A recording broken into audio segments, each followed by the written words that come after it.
Hello बच्चों, class 9th की lecture series में आपका स्वागत है।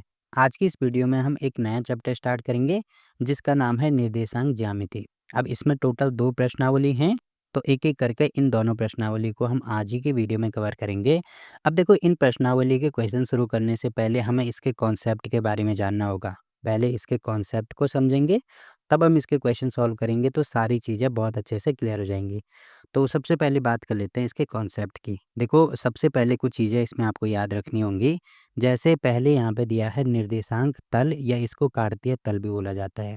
अब ये निर्देशांक तल क्या चीज़ होती है? देखो, इससे पहले वाली कक्षाओं में हम क्या करते थे, संख्या रेखा पर काम करते थे। जैसे एक संख्या रेखा हमने ऐसे बना दी, बीच में होता था 0, और 0 की दाईं साइड सारे जो नंबर होते हैं वो धनात्मक होते हैं। जैसे 1, 2, 3, 4। वैसे ही इसके बाईं साइड सारे नंबर होते हैं ऋणात्मक, -1, -2, -3, -4। तो इससे पहले हम संख्या रेखा पर काम करते थे। अब हम क्या करेंगे, निर्देशांक तल पर काम करेंगे, इसको काटतीय तल भी बोला जाता है। अब ये निर्देशांक तल क्या होता है, वो मैं यहाँ पे बना के आपको दिखा देता हूँ। देखो, आपको यहाँ पे दिख रहा होगा, ये वाली जो रेखा है, ये संख्या रेखा है। जैसे हम पहले काम करते थे, सेम टू सेम इस वाली रेखा पे काम करते थे। अब क्या हो जाता है कि एक दूसरी रेखा इसमें आ जाती है। तो ये वाली जो रेखा है आपको दिख रही होगी, इसको बोलते हैं एक्स अक्ष, और ये वाली जो रेखा आपको दिख रही होगी, इसको बोलते हैं वाई अक्ष। तो पहले केवल 1D में काम करते थे, अब 2D में काम करेंगे। 2D का मतलब समतल पे काम करेंगे, इसको समतल बोला बोला जाता है, क्योंकि इसमें लंबाई और चौड़ाई दोनों चीज़ें आ जाती हैं। तो इसीलिए पहली चीज़ जो आपको ये ध्यान रखना है, इसीलिए इसको तल बोला जाता है। अब जैसे यहाँ पे बीच में 0 होता था, सेम टू सेम यहाँ पे भी बीच में 0 होगा। तो यहाँ पे मैं 0 लिख देता हूँ, ठीक है। अब इसके दाईं तरफ देखो, जैसे यहाँ पे प्लस वाले नंबर है ना, तो यहाँ पे भी प्लस वाले नंबर होंगे। ये होगा 1, यहाँ पे होगा 2, यहाँ पे होगा 3, यहाँ पे होगा 4। इसकी बाईं साइड माइनस वाले नंबर होते हैं, तो यहाँ पे भी माइनस वाले नंबर होंगे, -1, फिर -2, -3, -4। अब अगर हम ऊपर जाएँगे, देखो ऊपर अगर हम जाएँगे यहाँ पे, तो ये प्लस वाले नंबर होंगे, 1, 2, 3। वैसे ही नीचे जाएँगे तो ये माइनस वाले नंबर होंगे, तो -1, -2, -3। तो सबसे पहले तो आपको ये सारी चीज़ें इसमें ध्यान रखनी है, ठीक है? तो निर्देशांक तल और काटतीय तल किसको बोलेंगे? ये मैंने एक्स और वाई एक्सिस जहाँ पे बनाएँगे, उनको ये चीज़ बोलेंगे। पहली चीज़ तो ये आपको ध्यान रखनी है। उसके बाद इसमें आता है अक्ष। देखो, अक्ष तो मैंने अभी आपको बोला ना कि जो क्षैतिज रेखा होती है, ये वाली जो रेखा होती है, उसको क्षैतिज रेखा बोलते हैं। तो ये हो जाएगा हमारा एक्स अक्ष, ठीक है। आगे दिया है वाई अक्ष, जो ऊर्ध्वाधर रेखा होती है, ऊर्ध्वाधर रेखा इसको बोलते हैं। तो ये जो ऊर्ध्वाधर रेखा होगी, इसको वाई अक्ष बोलेंगे। तो आपको याद कैसे रखना है, देखो कभी-कभार यहाँ पे क्या होता है कि हमें पता नहीं चलता क्षैतिज रेखा कौन सी है, ऊर्ध्वाधर कौन सी है। तो याद रखने का तरीका ये मैं आपको बता देता हूँ। ऊर्ध्वाधर में देखो, यहाँ पे ऊ आ रहा है, तो ओ का मतलब यहाँ पे ऊपर हो जाएगा, ठीक है। जैसे ये रेखा ऊपर से आ रही है, वैसे ऊर्ध्वाधर के ऊ से इसको याद रख सकते हैं कि ये जो ऊर्ध्वाधर रेखा है, ये ऊपर से आती है, और बाकी जो बची हुई दूसरी रेखा होगी वो क्षैतिज हो जाएगी। मैं तो इसको ऐसे याद रखता था, आप चाहें तो ऐसे इसको याद रख सकते हैं। देखो, यहाँ तक हो गया। उसके बाद आगे आता है एक्स व वाई अक्ष का प्रतिच्छेदन बिंदु। तो प्रतिच्छेदन बिंदु का मतलब जहाँ पे एक्स अक्ष और वाई अक्ष आपस में कट करते हैं, तो इसको बोलते हैं प्रतिच्छेदन बिंदु, जो कि यहाँ बीच में हो जाएगा। अभी मैंने आपको बताया ना कि यहाँ पे 0, 0 होता है, तो इसको मूल बिंदु बोलेंगे। तो यहाँ पे मैं लिख देता हूँ, ये हो जाएगा हमारा मूल बिंदु। एक चीज़ तो ये आपको ध्यान रखनी है। आगे देखो, इसमें क्या दिया है, निर्देशांक तल के भाग। अब जो देखो, ये जो निर्देशांक तल है, इसके टोटल कितने भाग होते हैं? 4 भाग होते हैं, जिनको चतुर्थांश बोलते हैं। अब कौन-कौन से 4 भाग होंगे? देखो, एक पार्ट तो यहाँ पे आपको दिख रहा होगा, दूसरा पार्ट यहाँ पे दिख रहा होगा, तीसरा पार्ट ये वाला दिख रहा होगा, और लास्ट वाला पार्ट ये वाला दिख रहा है। तो टोटल इसके 4 टुकड़े हो गए। तो यहाँ पे मैं चतुर्थांश लिख देता हूँ। तो ये जो होगा, ये पहला चतुर्थांश होता है। अब फिर मतलब एंटी क्लॉकवाइज़ जाते हैं, जैसे घड़ी की दिशा की विपरीत दिशा में जाते हैं। ये पहला चतुर्थांश होगा, ये वाला दूसरा, ये वाला होगा तीसरा, और ये वाला होगा चौथा। यहाँ तक सारी चीज़ें क्लियर हो गई होंगी। अभी मैंने आपको बताया ना कि यहाँ पे सारे नंबर प्लस वाले होते हैं, तो यहाँ पे मैं प्लस लिख देता हूँ। इसके ऊपर भी सारे नंबर प्लस होंगे, तो यहाँ पे हो जाएगा प्लस। इसके बाईं साइड सारे नंबर माइनस होते हैं, तो यहाँ पे माइनस, और इसके नीचे सारे नंबर माइनस होते हैं, तो यहाँ पे भी माइनस। अब आपको दिख रहा होगा, जो पहला चतुर्थांश होगा, उसमें सारे जो पॉइंट होंगे वो प्लस और प्लस के होंगे, ठीक है? क्योंकि यहाँ पे जाना है, यहाँ जाना है, तो ये दोनों प्लस आ रहे हैं, तो यहाँ प्लस, प्लस। यहाँ पे आपको दिख रहा होगा, देखो यहाँ पे अगर हम जाएँगे इस वाले चतुर्थांश में तो x इसमें माइनस आ रहा है, ये प्लस आ रहा है, तो ये हो जाएगा हमारा माइनस और ये हो जाएगा हमारा प्लस, ठीक है। तीसरे में देखो ये वाला चतुर्थांश है तो इसमें ये और ये मतलब इन दोनों रेखाओं से मिलकर ये बना है, तो ये भी माइनस है, ये भी माइनस है, तो x भी माइनस, y भी माइनस। चौथे में आपको दिख रहा होगा ये प्लस और माइनस इससे मिलकर बना है, तो एक होगा इसमें x प्लस और y होगा इसमें माइनस। तो इतनी सारी चीज़ें होगी। अब आगे इसमें दिया है भुज। देखो जो x के निर्देशांक होते हैं उसको भुज बोलते हैं और जो y के निर्देशांक होते हैं उसको कोटि बोलते हैं। अब ये सारी चीज़ें क्या होती हैं मैं आपको बता देता हूँ।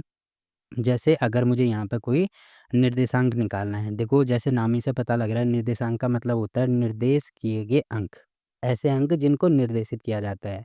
तो अभी मैंने आपको बोला ना कि यहाँ पर नंबरिंग कर दो, जैसे ये है 1, ये है 2, ये है 3, ये 4 है, ये 5 है। वैसे ऊपर प्लस होता है तो यहाँ पे भी 1, 2, 3, 4 और 5। अब इस साइड सारे नंबर माइनस होते हैं तो -1, -2, -3, -4 और यहाँ पे होगा -5। ये वाले नंबर सारे प्लस में ये माइनस में होते हैं तो ये भी -1, -2, -3 और ये हो जाएगा -4। अब देखो जैसे अगर मुझे यहाँ पे ये वाला अंक निकालना है कि ये वाला कौन-सा अंक होगा, तो हम क्या करेंगे सबसे पहले हम x में जाएँगे। यहाँ पे हमें जाना है तो कैसे जाएँगे? सबसे पहले x में जाना है। कहाँ तक? देखो यहाँ तक हम x में जाएँगे, ठीक है। उसके बाद क्या करना है, क्योंकि मुझे यहाँ तक पहुँचना है तो तब हम y में जाएँगे। अब इनको लिखते कैसे हैं? ये वाला जो पॉइंट होगा इसको लिखने का तरीका मैं आपको बता देता हूँ। देखो अभी मैंने बोला ना x में जाना है, y में जाना है, तो ये वाला पॉइंट निकालना है तो इसके ठीक नीचे ऐसे लाइन बना दो। तो यहाँ पे आ रहा है 4, तो x हो जाएगा हमारा 4। वैसे ही देखो यहाँ पे भी ऐसे बिल्कुल पैरेलल लाइन बनाएँगे तो y में कितना आ रहा है? 3 आ रहा है, तो ये हो जाएगा 3। तो ये x के निर्देशांक होंगे, ये y के निर्देशांक होंगे। तो निर्देश किए गए अंक 4, 3 इसमें हैं। तो ये आपको ध्यान रखना है, पहले हमेशा x आएगा फिर आएगा y। ऐसे नहीं करेंगे यहाँ पे आप 3, 4। तो देखो पहले ये y का आ रहा है, पहले बाद में x का आ रहा है, तो y और x कभी भी नहीं करेंगे। जब भी हम किसी बिंदु के निर्देशांक लिखेंगे हमेशा पहले x आएगा उसके बाद y आएगा, ठीक है? और ये जो 4 है इसी को हम, क्योंकि x के निर्देशांक है ना, इसी को हम बोलेंगे भुज। तो यहाँ पे ये जो 4 है इसको मैं भुज बोल सकता हूँ और वैसे ही जो y के निर्देशांक होते हैं इसको बोलते हैं कोटि। तो ये जो 3 है इसको मैं कोटि बोल सकता हूँ। तो ये चीज़ भी आपको इसमें ध्यान रखनी है, ठीक है? वैसे ही सेम टू सेम जैसे मुझे ये वाली पोज़ीशन अगर मुझे अपनी पता करनी है तो यहाँ पे आपको दिख रहा होगा, पहले मैं किस में जाऊँगा? x में जाऊँगा। तो x अक्ष ये वाला है तो यहाँ पे इस प्रकार से ड्रॉ कर दो लाइन, तो ठीक इसके ऊपर देखो 2 दिख रहा है तो x में हम 2 जाएँगे और वैसे ही y के निर्देशांक निकालने हैं तो इसके ठीक नीचे लाइन डाल दो तो ये हो जाएगा -3, तो y में हमें -3 जाना होगा। तो ये वाले निर्देशांक इस बिंदु के निर्देशांक आ गए 2, -3। ठीक है, वैसे अगर मुझे एक पॉइंट यहाँ पे दिया है, अगर मुझे इसके निकालने हैं तो पहले x में जाएँगे हम, तो x में आ रहा है -5 और अब देखो y में कितना आ रहा है, इसको ठीक आगे लेके जाएँगे तो -1 आ रहा है, तो ये वाले बिंदु हो जाएँगे -5, -1। तो ऐसे हम चतुर्थांश या ऐसे निर्देशांक को हम निरूपित कर सकते हैं। आई होप कि इतनी सारी चीज़ें इसमें आपको समझ में आ गई होगी कि x अक्ष क्या होता है, y अक्ष क्या होता है, वैसे ही मूल बिंदु क्या होता है, चतुर्थांश क्या होते हैं, भुज क्या होती है, कोटि क्या होती है। तो ये सारी चीज़ें आपको पहले तो इसमें ध्यान रखना है, ठीक है? सारी चीज़ें आगे आएँगी, तो यहाँ पे मैंने सारी चीज़ें क्लियर कर दी। तो ये जो निर्देशांक ज्यामिति है इसके फिलहाल इतने ही कॉन्सेप्ट हैं, यहीं से हमारा काम हो जाएगा। तो अब देखो इसकी पहली प्रश्नावली शुरू करते हैं। अब देखो प्रश्नावली 3.1 का पहला क्वेश्चन इसमें दिया है कि एक अन्य व्यक्ति को आप अपने अध्ययन मेज पर रखे टेबल लैंप की स्थिति किस तरह से बताएंगे। तो टेबल लैंप की स्थिति हमें बतानी है। तो सबसे पहले मान लीजिए ये जो पूरा आप देख रहे हैं ये हमारा कमरा है, इसमें ये वाला जो पार्ट है इसको मैं अपना टेबल ले लेता हूँ। तो मान लीजिए ये हमारा टेबल है पूरा। तो यहाँ पे इसकी स्थिति दिखानी है तो कैसे दिखाएंगे, देखो ये वाली जो लाइन होती है ये हमें पता है x है और ये जो ऊपर वाली लाइन है ये हमें पता है y है। तो यहाँ पे इसके दाईं साइड सारे नंबर प्लस में होते हैं तो ये हो जाएगा 1, 2, 3, 4 और 5। वैसे ही ऊपर वाली लाइन भी प्लस में होती है तो ये हो जाएगा 1, 2, 3, 4 और 5, यहाँ तक इसको लिख दो। अब हमें टेबल में रखे लैंप की स्थिति बतानी है तो यहाँ पे मान लीजिए हमारा लैंप है। तो इसको मैं कैसे दिखाऊँगा, यहाँ पे आपको दिख रहा होगा सबसे पहले यहाँ पे जाने के लिए तो मुझे x अक्ष में जाना होगा। तो कितना जाएँगे हम 5 जाएँगे तो यहाँ पे हम पहुँचेंगे। तो x अक्ष में 5 गए। उसके बाद ये लैंप तक पहुँचने के लिए हमें यहाँ से फिर ऊपर जाना पड़ेगा, तो तब हम यहाँ पे पहुँचेंगे। तो अगर मुझे इसकी स्थिति निकालनी है तो यहाँ पे आपको दिख रहा होगा x में हम 5 जा रहे हैं और वैसे ही y में कितना जा रहे हैं, y में 3 जा रहे हैं तो यहाँ पे हो जाएगा 3। तो मतलब पहले 5 जाएँगे उसके बाद 3 जाएँगे। अब यही चीज़ हम यहाँ पे लिखेंगे तो देखो सबसे पहले तो हम यहाँ पे ये लिखेंगे कि टेबल में रखे लैम्प तक पहुँचने के लिए हम एक्स अक्ष में 5 इकाई चलते हैं। देखो आपको दिख रहा होगा एक्स में हमें 5 जाना है, 5 इकाई तथा वाई में 3 इकाई दूरी तय करेंगे। देखो एक्स में 5 और वाई में अगर 3 दूरी तय करते हैं 1, 2, 3 तो हम यहाँ पे पहुँचते हैं। तो इसके निर्देशांक भी हमने लिख दिए, इसीलिए टेबल लैम्प के निर्देशांक होंगे 5, 3। तो यहाँ पे देखो हमारा पहला क्वेश्चन कंप्लीट होता है। अब देखो ये निर्देशांक तो मैंने अपनी तरफ से माने हैं, आप चाहें तो इसके बदले पे कुछ और निर्देशांक भी हो सकते हैं, जैसे टेबल लैंप हो सकता है यहाँ पे हो सकता है यहाँ पे हो सकता है यहाँ पे हो, तो आप अपने हिसाब से कुछ भी कर सकते हैं। देखो पहला पार्ट यहाँ पे कंप्लीट होता है। अब दूसरा क्वेश्चन देखो क्या दिया है इसमें। देखो इसमें दिया है कि सबसे पहले तो यहाँ पे कोई सड़क योजना है, ठीक है। सड़क योजना में आगे क्या दिया है कि एक नगर में 2 मुख्य सड़कें हैं, ठीक है, जो नगर के केंद्र पर मिलती हैं। ये 2 सड़कें उत्तर-दक्षिण की दिशा और पूर्व-पश्चिम की दिशा में हैं। तो सबसे पहले ये जो 2 सड़कें हैं, वो उत्तर-दक्षिण और पूरब-पश्चिम की दिशा में हैं, जो कि मैंने यहाँ पे बताया है। तो सबसे पहले देखो यहाँ पे होता है पूरब, यहाँ पे होता है पश्चिम, यहाँ पे होता है उत्तर और यहाँ पे होता है दक्षिण। तो 2 सड़कें कैसे हैं, पहले उत्तर से लेके दक्षिण तक, उत्तर से लेके दक्षिण तक, जो कि आपको ये वाली सड़क दिख रही होगी। वैसे ही दूसरी सड़क है पूरब से लेकर पश्चिम तक, तो पूरब ये है, पश्चिम ये है, तो दूसरी सड़क ये वाली आपको दिख रही होगी, ठीक है। आगे दिया है कि नगर की अन्य सभी सड़कें इन मुख्य सड़कों के समांतर परस्पर 200 मीटर की दूरी पे हैं। अब देखो बाकी और सड़कें इन मुख्य सड़कों की क्या हैं, समांतर हैं। समांतर रेखाओं क्या होते हैं, जो ऐसी रेखाएं होती हैं जो एक दूसरे के साथ चलती हैं और कभी भी नहीं मिलती हैं। और कितने मीटर की दूरी पे हैं, 200 मीटर की दूरी पे हैं, ठीक है। तो यहाँ पे ये जो सड़क है ना, इसके समांतर जैसे ये छोटी-छोटी रेखाएँ आप देख रहे होंगे, तो इनको हम मान सकते हैं कि बाकी जितनी भी सड़कें हैं, इनके समांतर। तो इसके समांतर ये वाली होंगी, इसके समांतर ये वाली होंगी, ठीक है। यहाँ तक तो कोई दिक्कत नहीं है। आगे दिया है कि प्रत्येक दिशा में लगभग 5 सड़कें हैं। देखो प्रत्येक दिशा में 5 सड़क होनी चाहिए। तो जैसे पूरब दिशा है, तो पूरब दिशा में 5 सड़क होनी चाहिए। वैसे पश्चिम दिशा है, तो पश्चिम में भी 5 सड़क होनी चाहिए। तो पहले मैं बना देता हूँ। देखो पूरब में 5 सड़क बना दो, ठीक है। वैसे ही पश्चिम में भी 5 सड़क बना दो, वैसे ही उत्तर में भी 5 सड़क बना दो और दक्षिण में भी 5 सड़क बना दो। तो देखो इस प्रकार से मैंने ये सारी सड़कें यहाँ पे बना दी। हर कंडीशन में 5-5 सड़कें बना दी। यहाँ तक कोई दिक्कत नहीं होगी। अब देखो यहाँ पे पैमाना दिया है कि हमें स्केल से 1 सेंटीमीटर लेना है और पैमाना ऐसे मानना है कि 1 सेंटीमीटर बराबर 200 मीटर है। जो कि हम मान सकते हैं यहाँ से लेकर यहाँ तक 1 सेंटीमीटर है, तो ये 200 मीटर हो जाएंगे। आगे दिया है कि पैमाना लेकर अपने नोटबुक में नगर का एक मॉडल बनाइए, जो कि मैंने यहाँ पे बना दिया। सड़कों को एकल रेखाओं के रूप में निरूपित कीजिए। देखो सड़कों को एकल रेखाओं के रूप में मैंने सारे यहाँ पे निरूपित कर दिए। आगे दिया है कि आपके मॉडल में एक दूसरे को काटते हुए अनेक क्रॉस स्ट्रीट यानी चौराहे हो सकते हैं। तो जहाँ पे 2 रेखाएँ आपस में क्रॉस करेंगी या जहाँ पे टोटल ये रेखाएँ बनेंगी, तो यहाँ पे आपको दिख रहा होगा एक चौराहा ये है, एक ये है, एक ये है, तो बहुत सारे बन रहे हैं। इसमें आगे दिया है कि एक विशेष क्रॉस स्ट्रीट मतलब एक विशेष चौराहा 2 सड़कों से बनती है, जो कि आपको दिख रहा होगा कि 2 सड़कों से एक चौराहा बन रहा है, जिसमें से एक उत्तर-दक्षिण दिशा में, एक उत्तर-दक्षिण दिशा में है और दूसरी पूरब-पश्चिम दिशा में है, जो कि मैंने आपको बता दिया। आगे दिया है प्रत्येक क्रॉस स्ट्रीट का निर्देशन इस प्रकार किया जाता है। इस प्रकार किया जाता है कि यदि दूसरी सड़क उत्तर-दक्षिण दिशा में जाती है और 5वीं सड़क पूरब-पश्चिम दिशा में जाती है, तो ये एक क्रॉसिंग पर मिलता है, ठीक है।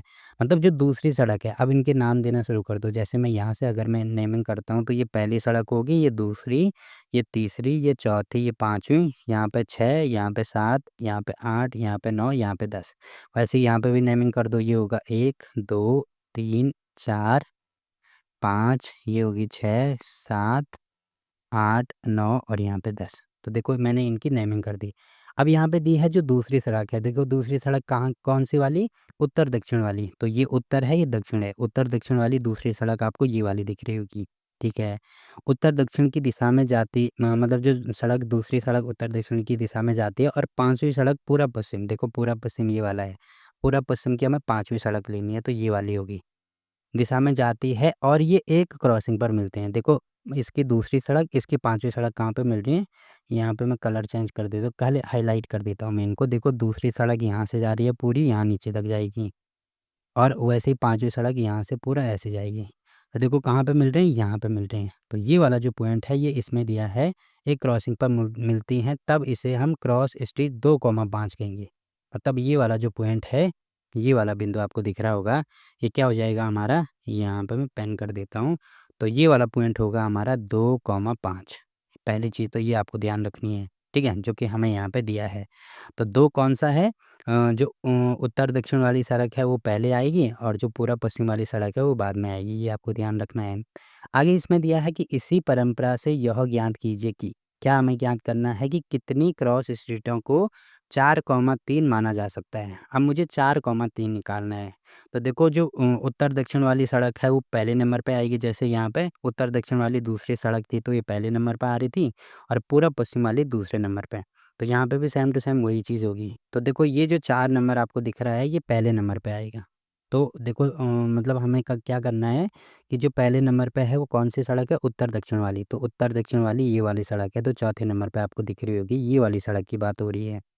फिर उसके बाद पूरब पश्चिम वाली सड़क तीसरे नंबर पे आएगी, तो तीसरी वाली सड़क ही पूरब पश्चिम वाली है, तो ये वाली देखो ये कहाँ पे मिल रहे हैं?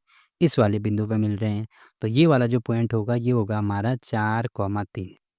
तो यहाँ पे ये वाला पॉइंट 4,3 हमने निकाल दिया। अब देखो बाकी और किसी और का मान भी 4,3 हो सकता है कि नहीं हो सकता है, यही हमें चेक करना है, क्योंकि यहाँ पे दिया है ना कितनी है ये टोटल। तो बाकी और किसी का मान 4,3 नहीं हो सकता, क्योंकि अगर मैं यहाँ पे इसकी वैल्यू निकालता हूँ तो यहाँ पे देखो ये 4 होगा, क्योंकि ये चौथी सड़क है और यहाँ पे क्योंकि पाँचवीं सड़क है तो ये 4,5 होगा। वैसे ही बाकी और सड़कें भी निकालेंगे तो कहीं पे भी नहीं आएगा। इसका मतलब ये केवल एक ही बार आएगी। तो यहाँ पे लिखेंगे हम 4,3 केवल एक चौराहे के निर्देशांक होंगे, जो कि मैंने आपको यहाँ पे बता दिया। वैसे ही सेम टू सेम यहाँ पे निकालना है कितनी क्रॉस स्ट्रीटों को 3,4 माना जा सकता है।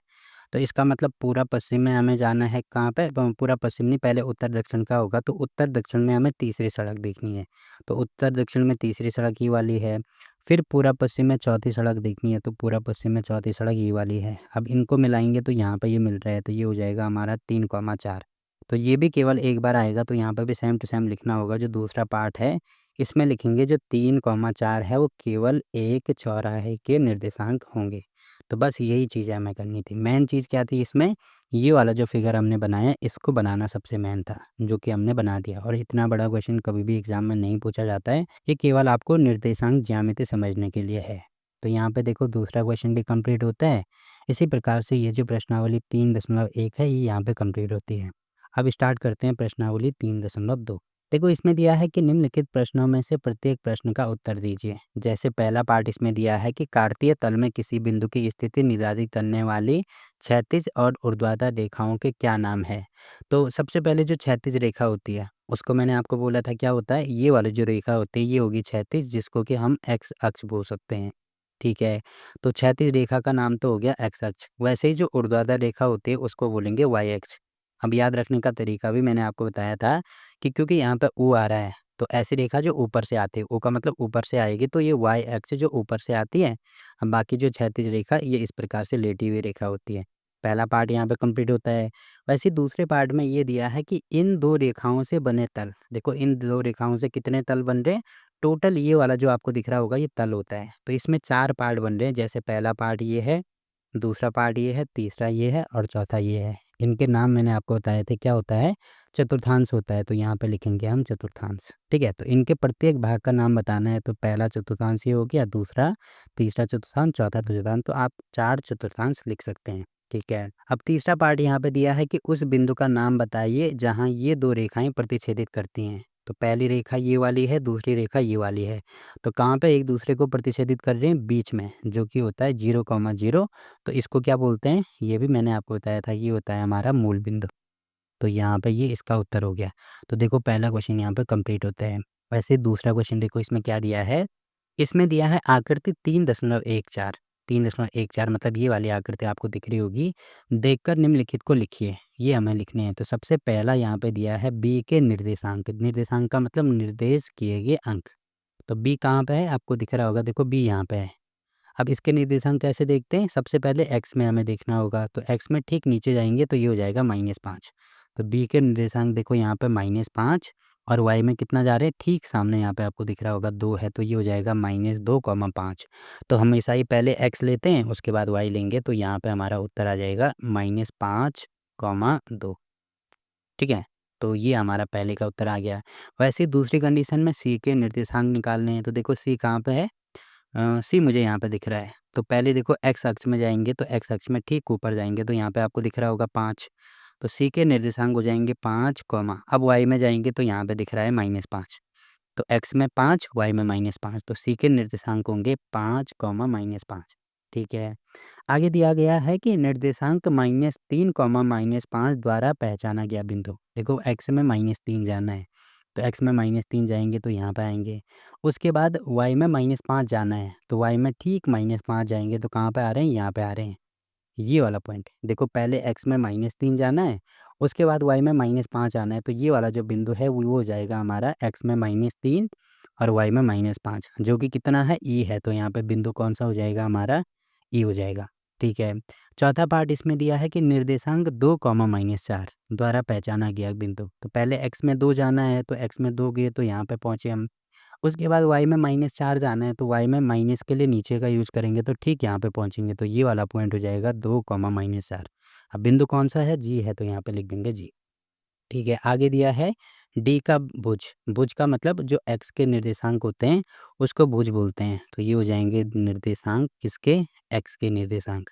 अब डी कहाँ पे है? देखो सबसे पहले मैं डी देखूँगा, डी यहाँ पे है। तो एक्स के निर्देशांक देखो डी कहाँ पे जा रही है? यहाँ से ठीक एक लाइन डाल दो तो ये वाला हमारा एक्स होगा, ये वाला वाई होगा। तो एक्स होगा 6, वाई होगा 2। तो भुज हो जाएगा 6 और कोटि हो जाएगा 2। क्योंकि मुझे यहाँ पे केवल भुज निकालना है तो भुज कितना हो जाएगा? 6 हो जाएगा। तो ये वाला पार्ट भी हो गया। आगे दिया है बिंदु एच की कोटि। देखो बिंदु एच कहाँ पे है? सबसे पहले तो बिंदु एच मुझे देखना होगा जो कि यहाँ पे है। तो यहाँ पे देखो कहाँ पे जा रहे हैं? देखो एक्स में जा रहे हैं -5 तो यहाँ पे होगा -5, वाई में जा रहे हैं -3 तो ये होगा -3। अब ये भुज हो गया, ये कोटि होगी, तो कोटि कितना है इसमें? -3, तो -3 हमारा उत्तर हो गया। ये वाला पार्ट दिया है बिंदु एल के निर्देशांक। देखो बिंदु एल कहाँ पे है? तो देखो यहाँ पे मुझे दिख रहा है ये वाला जो पॉइंट है ये बिंदु एल है। तो इसके निर्देशांक निकालने हैं, तो आपको दिख रहा होगा सबसे पहले एक्स का निकालते हैं। तो एक्स में कितना आ रहा है? देखो ये वाला पॉइंट 0, 0 का ही होता है। तो एक्स में देखो ना इधर जा रहा है, ना इधर जा रहा है, मतलब एक्स में 0 पे ही है वो। उसके बाद देखो वाई में कितना जा रहा है? वाई में 2 जा रहा है, तो ये हो जाएगा 2 नहीं सॉरी 5 जा रहा है, तो ये हो जाएगा हमारा यहाँ पे 0, 5। तो पहले एक्स में 0 जाना है, मतलब जहाँ पे थे वहीं पे रहना है। उसके वाई में 5 जाना है, तो यहाँ पे 0, 5 हो जाएगा। तो एल के निर्देशांक हम लिख देंगे 0, 5, ठीक है। वैसे ही बिंदु एम के निर्देशांक, देखो एम कहाँ पे है? यहाँ पे है। तो पहले देखो एक्स में कितना जाएँगे? एक्स में ये वाले बिंदु पे यहाँ तक पहुँच रहे हैं, तो एक्स में जाएँगे हम -3। उसके बाद वाई में कितने जाएँगे? वाई में देखो 0 ना तो ऊपर जा रहा है, ना नीचे जा रहा है, मतलब जहाँ पे है वहीं पे है। तो 0 वाले पॉइंट में था पहले, तो अब भी 0 वाले पॉइंट में ही रहेगा। तो -3, 0 आएगा, तो मैं लिख देता हूँ एक्स होगा -3, वाई होगा 0, ठीक? तो इसके देखो सारे पार्ट यहाँ पे कंप्लीट हो गए। तो इसी के साथ ये जो प्रश्नावली है 3.2 ये भी यहाँ पे कंप्लीट होती है। साथ में ये जो पार्ट है निर्देशांक ज्यामिति ये भी यहाँ पे कंप्लीट होता है। अब देखो इस पार्ट के किसी भी क्वेश्चन में अगर आपको कोई डाउट आता है तो आप कमेंट करके पूछ सकते हैं, ठीक? तो फिलहाल के लिए इस वीडियो में इतना ही। वीडियो अच्छा लगा तो वीडियो को लाइक कीजिए, शेयर कीजिए अपने दोस्तों के साथ और चैनल को सब्सक्राइब करना ना भूलें। तो मिलते हैं आपसे एक और नई वीडियो में, तब तक के लिए बाय बाय।